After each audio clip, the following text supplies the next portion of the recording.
Over the last few months, we've spotlighted here at KSHB 41 several organizations that serve the disabled community in the metro. So this morning, KSHB 41 news reporter Dan Cohen shows us a new company that helps those with disabilities find jobs. Jim Atwater played tennis in college, but had to transfer. They wouldn't waive the foreign language requirement. There's just no way to do it for an individual with hearing impairment. Then he set his sights on becoming a doctor. They basically told me to my face, those old doctors are not going to repeat themselves for you. And I didn't get into medical school. That was a few decades ago, before the Americans with Disabilities Act was signed into law. Fast forward to 2021, and there's been progress with social programs and organizations we've previously profiled on KSHB 41.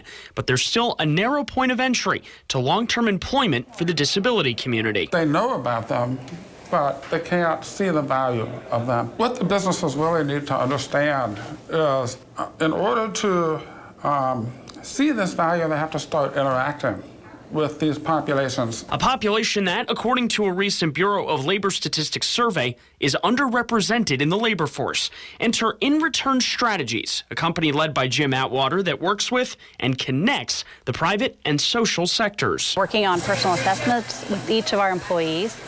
So it's not just coming in and scooping ice cream. It is really making sure that they are set up for success. It's learning job interview skills. It's learning what it takes to be a good employee. Ann Geisler says an organization like the Golden Scoop is a stepping stone with a workforce of 20 and wait list of 35. Everyone deserves meaningful and important work and not just, punching a time clock, but it is truly, we are about creating meaningful work. On the other side of the in-return relationship, Lead Bank is working with them on creating a more inclusive workforce. We have to really bring in all of the skill sets, all of the aptitudes, and all of the potentials of the communities that we're part of. That's part of our mission. A mission for a more equitable future. It's not even an option.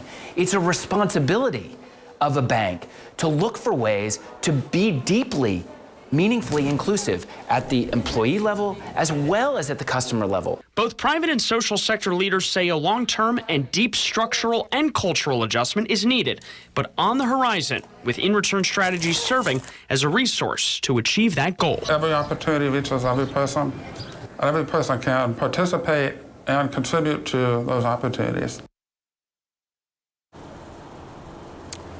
And in addition to working with the folks here at Lead Bank, In Return Strategies is also working with Lockton and North Kansas City Hospital here in the metro on closing the disability employment gap. And they want to keep working with other companies both locally and outside the Kansas City metro. So Taylor and Lindsay, for those that are looking for work, there's already tangible progress being made now and into the future.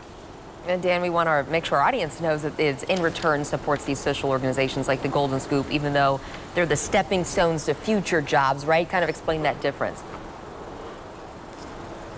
Yeah, Taylor and Lindsay, they want to support the social sector and they also want to work with the private sector too. They want to have a win-win on both sides. They want to support the social programs that provide those building blocks and those support to the disability community, and they also want to make sure that these private businesses have the tools in place to hire those with specific skills for long-term employment. They want to take those feel-good stories and turn them into long-term success stories in the future. Seems like they're on their way to doing that more frequently. Dan Cohen live for us this morning downtown. Dan, thank you very much.